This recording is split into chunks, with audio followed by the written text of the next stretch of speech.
یہ ساری گفتگو 2 مہینے سے زیادہ طویل مدت میں مختلف میٹنگوں میں الگ الگ آلات اور وسائل کے استعمال سے ریکارڈ کی گئی تھی۔ پانڈے، جو خود کو مودی کا چہیتا سمجھتا ہے، مودی سے اپنی قربت کا اظہار بے لاگ طریقے سے کرتا ہے اور اسے کہنے میں کوئی جھجک نہیں کہ مودی کوئی سادھو نہیں ہے کہ وہ ان لوگوں کو عہدوں سے نوازے گا جو نظریاتی طور پر یعنی ذہنی طور پر ان کے مخالف ہیں۔ وہ کوثر بی کے قتل کو یہ کہہ کر ٹھہراتا ہے کہ وہ سہراب الدین کے ساتھ ٹھہر رہی تھی جس کو فرضی انکاؤنٹر مار ڈالا گیا، اور سی بی آئی اس بات ثابت کر چکی ہے۔ دوران گفتگو مختلف موقعوں پر جب کبھی سماجی کارکنان کا ذکر آتا ہے تو وہ انہیں بدمعاش اور لفنگے جیسے القابات سے یاد کرنے میں بالکل نہیں شرماتا ہے۔ اس کے مطابق ان کارکنان کی وجہ سے گجرات کی بدنامی ہوئی ہے۔ آخر مرحلے میں مجھے زیادہ حیرت نہیں ہوئی جب اس نے کہا کہ میں پیریمل گارڈن میں چہل قدمی کے لیے جاؤں اور دیکھوں کہ فسادات کے بعد گجراتی کتنی آزادی محسوس کر رہے ہیں۔ پانڈے نے نیپال سے واپسی پر سورت میں مقیم اپنے بیٹے سے ملوانے کی پیشکش کی جو ہیرے کا تاجر تھا۔ اس نے دلی میں امت شاہ سے ملاقات کروانے کے سلسلے میں بھی مدد کرنی چاہی جو فرضی انکاؤنٹر معاملے میں ضمانت پانے کے بعد عدالت کے ذریعے گجرات میں داخلے پر پابندی جھیل رہا تھا۔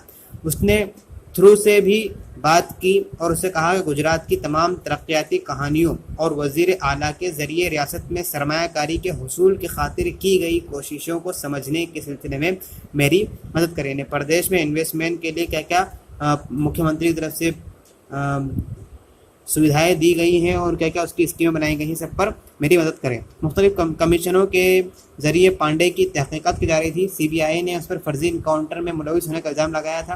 احسان جعفری کی اہلیہ نے سپریم کورٹ میں عرضی داخل کی ہے کہ اس نے ان کے شوہر اور دیگر مسلمانوں کو بچانے میں کوتاہی کا ارتکاب کیا ہے، لیکن اس کو کوئی فکر نہیں ہے۔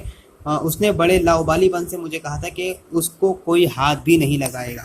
جو پانڈے کے ساتھ میری گفتگو کا سلسلہ ختم ہونے کو آ رہا تھا، مجھے اضطرابی دورے تیزی سے پڑ رہے تھے، مجھے بے چینی ہو رہی تھی، مجھے کچھ مدت کے لیے شہر چھوڑ دینا چاہتی تھی۔ یہ تب ممکن ہو سکا جب میں نے چکرورتی کے ساتھ اگلا انٹرویو لینے کا ارادہ کیا۔ چکرورتی فسادات کے دوران گجرات کا ڈائریکٹر جنرل آف پولیس رہ چکا تھا اور اب وہ ممبئی میں مقیم تھا۔ چکرورتی ممبئی کے پوش علاقے کھار میں رہتا تھا۔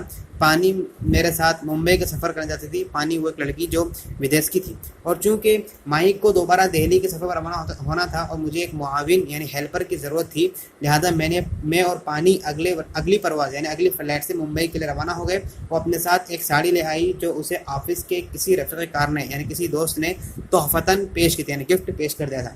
چونکہ میری ایک قریبی دوست کی شادی ہو رہی تھی، لہذا میں نے شادی میں شرکت کے لیے پانی کو دعوت دی، نیز پانی سے وعدہ کیا کہ ذرا کام ختم ہو جائے پھر میں اس کو بھارتی تہذیب کی جھلکیاں دکھاؤں گی، یعنی بھارت کی جو سنسکرتی ہے، جو پہناوا ہے، جو کھانے کا انداز ہے، وہ سب کی شیئر کراؤں گی، سب کو دکھاؤں گی۔